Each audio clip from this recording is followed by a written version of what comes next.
सर्वांना नमस्कार. स्वागत आहे आपलं मराठी चातुर्य कथा या यूट्यूब चॅनलवर. मिलन अभी आधा अधुरा है या स्टोरीचा पुढचा एपिसोड आपणासमोर सादर करत आहे. चला तर वळूया पुढच्या एपिसोडकडे. Episode number 133. राणीनं दोन्ही हाताला मेहंदी लावली होती आणि आधीच त्याला सांगितलं होतं की आज तुम्ही झोपा, मी मेहंदी लावणार आहे, आज काहीही आपल्यामध्ये होणार नाही. पण आता रोहितनं चांगलीच संधी साधली होती आणि तिच्या अंगावर पाणी सांडून तिला पूर्ण विवस्त्र करून जवळ झोपायला घेतली आणि त्याचे रोमॅन्टिक चाळे सुरू झाले. तशी राणी हसायला लागली आणि हसता हसता अनावधानानं तिचे दोन्ही हात रोहितच्या गालावर आले आणि राणीची मेहंदी विस्कटली आणि ती रडायला लागली. आणि तुम्हाला काही कळतं का हो, कशाला माझ्या जवळ येता? आता माझी मेहंदी विस्कटली, इतक्या मेहनतीनं काढली होती आणि काहीच उपयोग नाही झाला असं म्हणून रडायला लागली. तसं रोहितनं बाहेर आवाज जाईल म्हणून तिच्या तोंडामध्ये तोंड घातलं आणि किस करत तिला गप्प करत होता. आणि त्यालाही हेच हवं होतं, किस करून आता पुढचं बरंच काही करायचं होतं त्याला. राणीनं हात नाही लावला तरी चालेल, तिनं फक्त गप्प पडायचं. आणि इतक्यात राणीनं त्याला दूर ढकलता येईना म्हणून कशी तरी गप्प बसली आणि इतक्यात दरवाज्यावर थाप पडली. जानकी म्हणाली, रोहित, अरे राणी रडते का? काही लागलं की काय तिला? तसा रोहित फार फार दचकला आणि त्यानं अर्धनग्न अवस्थेत असलेल्या राणीला झाकून टाकलं आणि तिला म्हणाला, अगं गप्प बस, तुला सांगितलं ना आपल्या रूमच्या बाहेर सतत कोणी ना कोणी असतं. यार, हे घरातले पण ना कशाला आमच्या रूमच्या बाहेर येतात काय माहीत. लग्न झाल्यावरही पाळत ठेवत होते आणि आता आम्ही एक झालोय तरीसुद्धा पाळत ठेवतात. आणि पुन्हा एकदा जानकी म्हणाली, रोहित, अरे तुम्ही झोपलात की जागे आहात? आणि राणी रोहितकडे फार फार रागात बघत होती आणि रोहित घाबरून म्हणाला, आई, अगं नाही, म्हणजे झोपलोय, ॲक्च्युली झोपण्याची तयारी करतोय पण झोपलो नाही. का गं, तुझं काही काम होतं का? आणि जानकी म्हणाली, अरे माझं तुझ्याकडं नाही, राणीकडे काम होतं, जरा दरवाजा उघडतोस का? आणि आता बोंबला. रोहितनं डोक्यावर हात मारला आणि राणी तर कशा अवस्थेत आहे आणि अशा अवस्थेत आईनं तिला बघितली तर. आणि रोहित म्हणाला, का गं आई, अगं राणी तर झोपली. जानकी म्हणाली, राणी झोपली? अरे पण आता तर तिचा रडण्याचा आवाज येत होता. आणि रोहित म्हणाला, अगं नाही आई, मी ना मोबाईलवरती पूर्वीचे व्हिडिओ बघत होतो, आमचे दोघांचे व्हिडिओ गं. अशीच तेव्हा राणी रडत होती आणि मी तिचा व्हिडिओ काढला होता गमतीत. जानकी म्हणाली, ती झोपली आहे आणि तू एकटा व्हिडिओ बघून काय करतोस? तूही झोप. आणि उद्या तिला आणायला कोण जाणार आहे? आणि रोहित म्हणाला, जाईल की गाई कोणीतरी, ते सकाळी बघू. आई गुड नाईट. आणि जानकी म्हणाली, अरे गुड नाईट कसं, राणीला उठव आणि तिनं किचनमध्ये जे काही करून ठेवलं ना त्याचं काय करायचं ते विचार. आता या तिघींच्या हाताला मेहंदी लागली आहे तर मलाच काहीतरी करावं लागेल ना.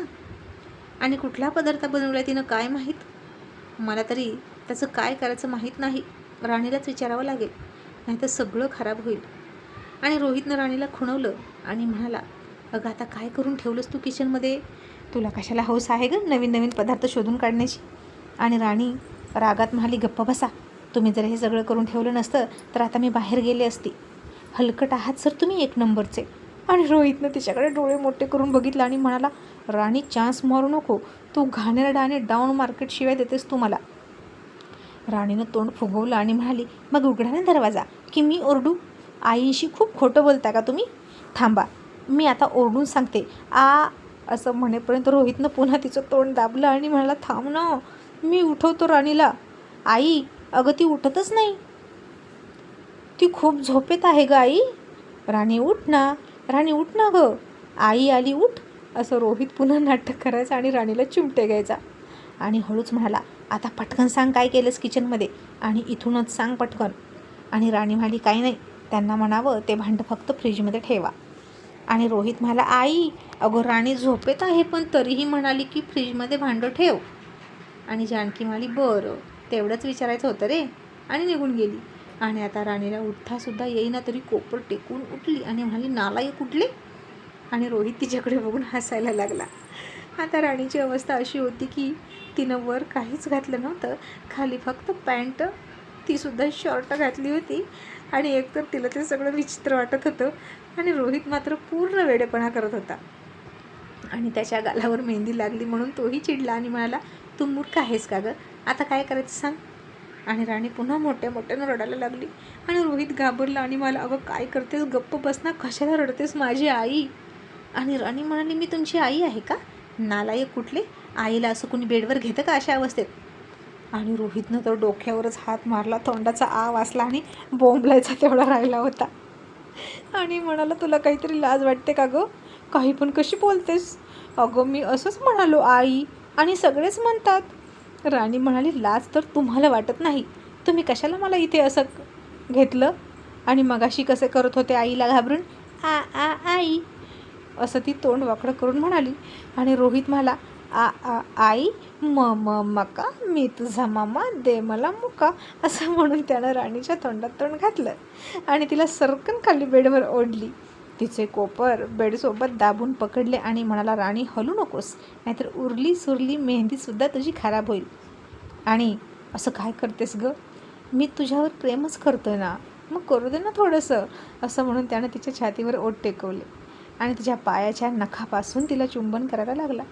तशी राणी शहारली आणि गालात हसायला लागली. मग तिचा विरोध 0% झाला आणि त्याला हातही न लावता, तिने टचही न करता त्याचा एकट्याचा रोमॅन्स सुरू झाला. कारण आता तिलाही प्रेग्नंट राहायचं होतं आणि आज सगळं रोहित कुमार करत होते. आणि मग शेवटी त्याच्या झंझावाती प्रणयानं ती तृप्त झाली. आणि कितीही इच्छा होती तिची की एक कडकडून मिठी त्याला मारावीशी वाटत होती, पण ते जमलंच नाही. आणि फायनली तो तिच्या पोटावर हात ठेवून झोपला. मग आता सकाळ झाली आणि राणीची मेहंदी सोनम आणि सपनापेक्षा रंगली होती तर जास्त होती, पण विस्कटली होती. आणि सकाळी सकाळी रोशन उठला आणि राहुलला म्हणाला, हॅपी रक्षाबंधन दादा.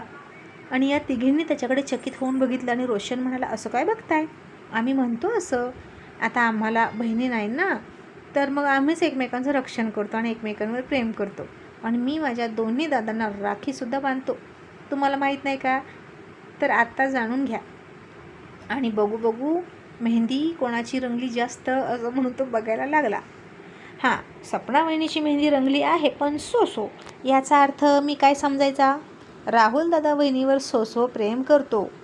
आणि सपना वहिनी वाईट वाटून घेऊ नकोस, सो म्हणजे अगं फक्त बेडरूम पुरतं गं. आणि तुला माहीत आहे ना दादा कसा आहे, बेडरूम पुरता तुझ्याजवळ येतो, आम्हाला सगळं माहीत आहे, असं म्हणून रोशन हसत होता. आणि मग त्यानं सोनमची मेहंदी बघितली आणि म्हणाला, अरे वा, किती सुंदर नक्षी आली आहे सोनम. आणि हीच फुलांची जाळ्यांची नक्षी जशी हातावर काढलीस ना, तसाच नवरासुद्धा तुझ्या ताब्यात आणि जाळ्यात आहे बरं का. आणि मेहंदी छान रंगलेली आहे, पण काळी काळी का पडली गं, याचा अर्थ माझं खूप प्रेम ओव्हर होतं आहे तुझ्यावर, थोडंसं कमी केलं पाहिजे. तसे पुन्हा सगळे हसले. आणि सोनम म्हणाली, हो तसंही तुझं प्रेम हल्ली कमीच झालं आहे माझ्यावरचं, चल सोड माझा हात. आणि मग आता रोशनने मोर्चा वळवला किचनमध्ये असलेल्या राणीकडे आणि म्हणाला, आमच्या या वहिनीला किचन सुटतच नाही, ए वहिनी दाखव ना तुझे हात. आणि राणी हात मागे घेतले आणि म्हणाली, नाही भाऊजी, मी नाही दाखवणार. रोशन म्हणाला, वहिनी काय झालं, आमच्या छोट्या राणी वहिनीला कोणी नाराज केलं, दाखव ना गं. आता मी सगळ्यांची बघितली की नाही, की तुला तुझी मेहंदी पहिल्यांदा तुझ्या नवऱ्याला दाखवायची आहे का. पण वहिनी एक लक्षात घे, इथं मला कुणीच कुठेच अडवत नाही, अगदी मी कुणाच्याही बेडरूममध्ये रात्री 12 वाजतासुद्धा जाऊ शकतो, मला कोणीही अडवू शकत नाही. तसे पुन्हा सगळे खूप मोठ्यानं हसले. आणि राणी म्हणाली, मग रात्री 12 वाजता का नाही आला बघायला माझ्या बेडरूममध्ये माझी अवस्था, तुमच्या दादानं सगळी मेहंदी विस्कटून टाकली. त्या दोघींपेक्षा खूप विचित्र आहे ती. रोशन म्हणाला, वहिनी अगं असं काय करतेस, मी तुझ्या भावना समजून घेऊ शकतो आणि आपण की नाही रोहित दादाचं घर ना उन्हात बांधू. आणि राणी म्हणाली, घर तर सगळ्यांचं उन्हात असतं आणि सगळे त्या घराच्या सावलीत बसतात. रोशन भाऊजी, मला तुम्ही उल्लू बनवू नका, तुम्ही तुमच्या भावाला नाही शिक्षा करू शकत. आणि रोशन मला, वहिनी मी माझ्या दादाला शिक्षा करू शकतो, पण तुझ्या नवऱ्याला कोणी बोलू शकत नाही बाई. आणि दाखव की गं मेहंदी. आणि राणी म्हणाली, मेहंदी बघायची असेल ना तर जा तुमच्या दादाच्या चेहऱ्यावर बघा, त्यांनी रात्री खूप आगाऊपणा केला आणि माझी मेहंदी विस्कटली. आणि जानकी म्हणाली, अच्छा म्हणून रात्री रडत होतीस का. आणि राणी म्हणाली, हो आई. आणि इतक्यात आळसावलेले रोहित कुमार आळस देत देत उठले आणि डायनिंग टेबलकडे आले. तर त्याच्याकडे सगळे रोखून विचित्र नजरेने बघत होते. आणि रोहित म्हणाला, असं काय बघताय तुम्ही माझ्याकडे, मी नेहमीचाच आहे ना. आणि रोशन मला, हो दादा तू नेहमीचाच आहे, पण आज ना तुझ्या थोबाडाचा डीपी थोडा बिघडलेला दिसतोय. अरे मेहंदी लागली की तुझ्या गालावर. हाताला मेहंदी लावतात हे माहीत होतं, पण गालावर मेहंदी पहिल्यांदाच बघतोय. आता गालावर आहे म्हणजे आणखीन कुठे कुठे आहे रे, कुणास ठाऊक. असं म्हणून रोशन रोहितच्या मागे सुद्धा पार्श्वभागाकडे बघायला लागला. तसा रोहित शॉक झाला आणि म्हणाला, आईच्या गावात, हे तर मी विसरलोच. आणि तो पुन्हा पळत बेडरूममध्ये शिरला आणि सगळे खूप हसायला लागले. आणि रोशन डिटेक्टिव्हगिरी करत म्हणाला, पण मी काय म्हणतो हे सगळं झालं कसं? आणि राणी म्हणाली, बघितलं, त्यांनी रात्री मला खूप गुदगुल्या केल्या आणि माझे हात त्यांच्या गालावर गेले आणि त्यांनी ना. तशी सपना हळूच म्हणाली, राणी अगं सगळं डिटेलमध्ये सांगू नको बाळा, इथे सगळे मॅच्युअर आहेत, आम्ही समजून घेतो बरं का पुढे काय काय झालं ते. आणि रोशन मला, हो ना, आणि पुढचा पिक्चर आम्ही आमच्या मनात पूर्ण करतो. तसे पुन्हा सगळे हसले आणि राणीनं जीभ चावली आणि गप्प बसली, नाहीतर सगळं सांगणारच होती. आणि मग रोहित पुन्हा आला आणि सगळं नॉर्मल आहे हे दाखवण्यासाठी राणीकडे गेला. आणि रोशन मला, ए दादा, तुझी बायको मला मेहंदी दाखवत नाही, आधी तू बघ, तो तुझा हक्क आहे, मग मी बघतो. आणि रोहित मला, तुला कशाला बघायची रे माझ्या बायकोच्या हातावरची मेहंदी? आणि रोशन हसून मला, अध्यक्ष महोदय, मला त्याच्यावर रिपोर्ट लिहायचा आहे आणि तो संसदेत सबमिट करायचा आहे. तसे सगळे पुन्हा हसले आणि रोहित मला, आगाऊ कुठला, मेहंदीवर रिपोर्ट करतो काय बायकांच्या, आधी फॅक्टरांकडे लक्ष दे. आणि मग रोहित राणीला म्हणाला, राणी बघू तुझी मेहंदी. आणि राणी मागे हात लपवत होती, अजिबात दाखवत नव्हती. मग रोहितनं किचनमधून थोडंसं बाहेर वाकून बघितलं आणि कुणालाही दिसू नये अशी राणीला बाजूला सरकवली आणि आडोशाला घेतली आणि जबरदस्ती तिची छाती त्याच्या छातीला चिटकवली. तसं राणीच्या शरीरात कळ उठायला लागली आणि तो तिचे हात ओढायला लागला आणि म्हणाला, दाखव ना, अशी काय करतेस, नवऱ्याला मेहंदी दाखवणार नाहीस का? आणि राणी गाल फुगून म्हणाली, रात्री दाखवायला आले होते तर नाही बघितली, आणि आता कशाला बघायची मग, उलट सगळी विस्कटून ठेवली. असं म्हणून तिनं नजर झुकवली. मग रोहित तिच्या झुकलेल्या नजरेमध्ये डोळे घालून म्हणाला, जशी असेल तशी, माझ्या बायकोची मेहंदी मला बघायची आहे.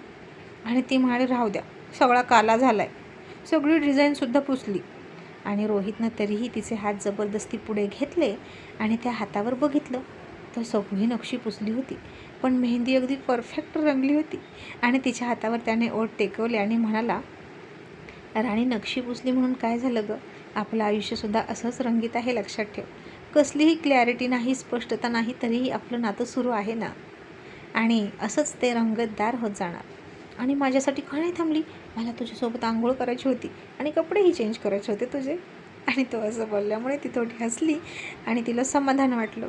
आणि मग रोहितनं इकडं तिकडं बघितलं आणि म्हणाला, राणी एक मॉर्निंग किस दे ना. खूप दिवसातून असा योग आला आहे, आज तूही घरी आहेस आणि मीही घरी आहे आणि आता दोघेही एकमेकांच्या मिठीत. आणि राणी म्हणाली, नाही, कोणीतरी बघेल. रोहित मला, एक किस द्यायला इतका कशाला वेळ लागतो गं, इतकं बोलेपर्यंत एखादीनं दिला पण असता की. आणि राणी म्हणाली, ओके, मग डोळे झाका. आणि रोहितने डोळे झाकले आणि राणी कधी किस देईल याची वाट बघत बसला. आणि राणी पटकन करणार आणि पटकन करणार असं म्हणायचा आणि त्याचवेळी रोशन तिथं हात बांधून उभा राहिला आणि राणी लाजून गेली पळून. आणि राणी, अगं काय झालं, पटकन किस दे ना, असं म्हणून रोहितनं डोळे उघडले. तसं पुढे रोशनला बघितलं आणि रोहित चॅट झाला. आणि रोशन मला, काय मधले बंधू, काय काय होतंय आणि कसली खिचडी पकवताय किचनमध्ये दोघे मिळून. आणि रोहितनं थोडंसं डोकं खाजवलं आणि त्याला डोळा मारला आणि त्याच्याच गालाचा किस घेतला आणि म्हणाला, कुछ नाही बेटा, चल बाहेर. आणि मग त्याला बाहेर घेऊन आला आणि म्हणाला, तिला आणायला तू जायचं आहे.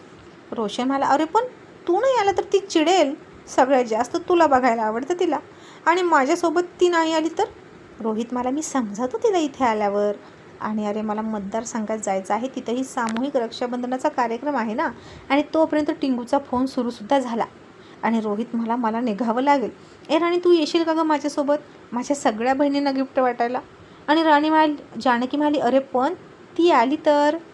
रोहित मला, अगं ती आल्यानंतर मी आणि माझी बायको एक साथ तिला भेटतो ना, एकटी राणी भेटून काय होणार आहे, आणि तिलाही आम्ही जोडीनं तिची भेट घेतलेली आवडेल. राणी पटकन आवर, छान साडी घाल आणि चल, आज आपल्याला खूप फिरायचं आहे, असा रोहित फार उत्साहात म्हणाला. आणि वेडी राणी म्हणाली, मी नाही येणार सर, तुमचं राजकारण आणि तुम्ही बघून घ्या. तसं आता रोहित खूप नाराज झाला आणि म्हणाला, ओके, तुला काही देणं घेणंच नाही का गं, असं म्हणून तयार झाला आणि निघून गेला. आणि राणीचं असं वागणं जानकीला आवडलं नाही.